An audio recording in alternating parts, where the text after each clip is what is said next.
Pakistan cricket দল বিশ্বকাপে অংশগ্রহণ করবে এবং অঘটনের শিকার হবে। বিশ্বকাপে পাকিস্তানের ক্ষেত্রে এটাই যেন অলিখিত এক নিয়ম হয়ে দাঁড়িয়েছে। অলিখিত যে নিয়মের শুরুটা হয়েছিল 1999 সালে, যেবার তারা বাংলাদেশের বিপক্ষে পরাজিত হয়েছিল। অর্থাৎ তৎকালীন সময়ে ওয়াসিম আকরামের নেতৃত্বাধীন পাকিস্তান আমিনুল ইসলাম বুলবুলের নেতৃত্বাধীন বাংলাদেশের বিপক্ষে প্রথমবারের মতো ধরাশায়ী হয়েছিল। 1999 সালের সেদিনকার সেই বিশ্বকাপের 31 মে বাংলাদেশ প্রথমে ব্যাটিং করে 9 উইকেটের বিনিময়ে 223 রান করতে সক্ষম হয়েছিল। পরবর্তীতে পাকিস্তান 44.3 ওভার ব্যাটিং করে সবকটি উইকেট হারিয়ে 161 রান করতে সক্ষম হয়েছিল, যে কারণে সেদিন পাকিস্তান বাংলাদেশের বিপক্ষে 62 রানের ব্যবধানে পরাজিত হয়েছিল। বাংলাদেশের সেদিনকার সেই জয়ে ব্যাটিং এবং বোলিং দুই দিক থেকেই দুর্দান্ত পারফরমেন্স করেছিলেন খালেদ মাহমুদ সুজন, যিনি 34 বল মোকাবেলা করে 27 রানের ইনিংস খেলেছিলেন। পরবর্তীতে 31 রানের বিনিময়ে 3টি উইকেট শিকার করেছিলেন। দেখুন, সেদিনকার সেই পাকিস্তান দলে যে যে খেলোয়াড় ছিল তাদের নাম শুনলে নিশ্চিতভাবে আপনার চোখ কপালে উঠে যাবে। আমি আপনাদের উদ্দেশ্যে নামগুলো পড়ে শোনাতে চাই। সেদিনকার দলে ছিলেন সাইদ আনোয়ার, শাহিদ আফ্রিদি, ইজাজ আহমেদ, ইনজামামুল হক, সেলিম মালিক, আজহার মাহমুদ, ওয়াসিম আকরাম, মঈন খান, সাকলাইন মুস্তাক, ওয়াকার ইউনুস এবং শোয়েব আখতার। নিশ্চিতভাবে বলা যায় বিশ্বের অন্যতম শক্তিশালী দল ছিল তৎকালীন পাকিস্তান দল। সেই দলকে হারিয়ে পুরো ক্রিকেট বিশ্বেই আলোড়ন তৈরি করেছিল বাংলাদেশ। পরবর্তীতে 2007 সালে আবারও অঘটনের শিকার হয় পাকিস্তান ক্রিকেট দল। এবার তারা অঘটনের শিকার হয় আয়ারল্যান্ডের বিপক্ষে।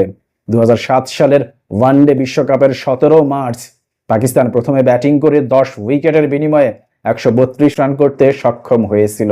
বলে রাখা ভালো, তৎকালীন পাকিস্তানের অধিনায়ক ছিলেন ইনজামামুল হক। পরবর্তীতে 133 রানের জয়ের লক্ষ্যে ব্যাটিং করতে নামার পর আয়ারল্যান্ড 41.4 ওভারেই 7 উইকেট হারিয়ে জয়ের বন্দরে পৌঁছে যায়। অর্থাৎ 32 বল বাকি থাকতেই 3 উইকেটের একটা জয়ের দেখা পেয়েছিল আয়ারল্যান্ড। অবশেষে 2024 সালে টি-20 বিশ্বকাপে এসে আবারও ধরাশায়ী হলো, আবারও অঘটনের জন্ম দিল পাকিস্তান। এবার তারা স্বাগতিক যুক্তরাষ্ট্রের বিপক্ষে সুপার ওভারে ধরাশায়ী হলো। যদিও বা এই ম্যাচে যেভাবে ব্যাটিং, বোলিং, ফিল্ডিং কিংবা পরিকল্পনা প্রণয়ন করেছে যুক্তরাষ্ট্র, তাতে করে প্রত্যেকটা ডিপার্টমেন্টেই যুক্তরাষ্ট্র পাকিস্তানকে টেক্কা দিয়েছে, যে কারণে আজকের এই ম্যাচে যুক্তরাষ্ট্রের জয় অবশ্যই প্রাপ্য ছিল। বিশেষ করে স্নায়ুচাপ ধরে রাখার ক্ষেত্রে যুক্তরাষ্ট্র এই ম্যাচে পাকিস্তানকে রীতিমতো টেক্কা দিয়েছে। আমরা যদি সুপার ওভারের দিকে তাকাই তাহলে দেখতে পাই মোহাম্মদ আমির মোট 18 রান খরচ করেছিলেন, যেখানে 7টি রান দিয়েছিলেন তিনি অতিরিক্ত খাত থেকে। অর্থাৎ স্নায়ু চাপকে কন্ট্রোল করতে পারেননি বলেই মোহাম্মদ আমিরের মতো অভিজ্ঞ বোলারও 7টি অতিরিক্ত রান দিয়েছিলেন।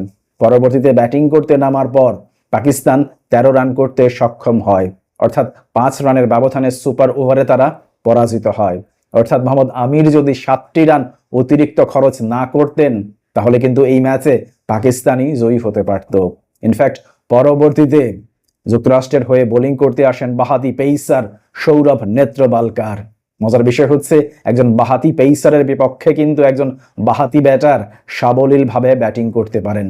কিন্তু এক্ষেত্রেও ব্যতিক্রম দেখা যায় পাকিস্তানের ব্যাটিং পরিকল্পনায়, কারণ ব্যাটিং করতে আসেন ফখর জামান এবং ইফতেখার আহমেদ। কিন্তু সবাইকে অবাক করে দিয়ে স্ট্রাইক এন্ডে চলে আসেন ইফতেখার আহমেদ, যিনি প্রথম 3 বল মোকাবেলা করে 5 রানে আউট হয়ে যান। পরবর্তীতে ব্যাটিং করতে আসেন শাদাব খান এবং শাদাব খান বাকি 3 বল মোকাবেলা করেন, যে কারণে 6 বলের মধ্যে কোনো বলই মোকাবেলা করার সুযোগ পাননি ফখর জামান। অথচ একজন বাহাতি বোলারকে মেরে খেলার জন্য একজন বাহাতি ব্যাটারের কোনো বিকল্প হতে পারে না। অর্থাৎ পাকিস্তানের পরিকল্পনা এতটাই দৈন্য ছিল এই ম্যাচে যে এই ম্যাচে পাকিস্তান কখনোই জয় ডিজার্ভ করে না।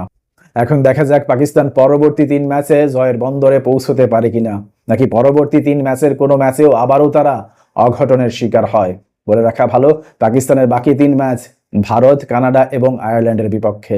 প্রিয় দর্শক, আপনি কি মনে করেন বাকি 3 ম্যাচের মধ্যেও কানাডা কিংবা আয়ারল্যান্ডের বিপক্ষে পাকিস্তান ধরাশায়ী হতে পারে?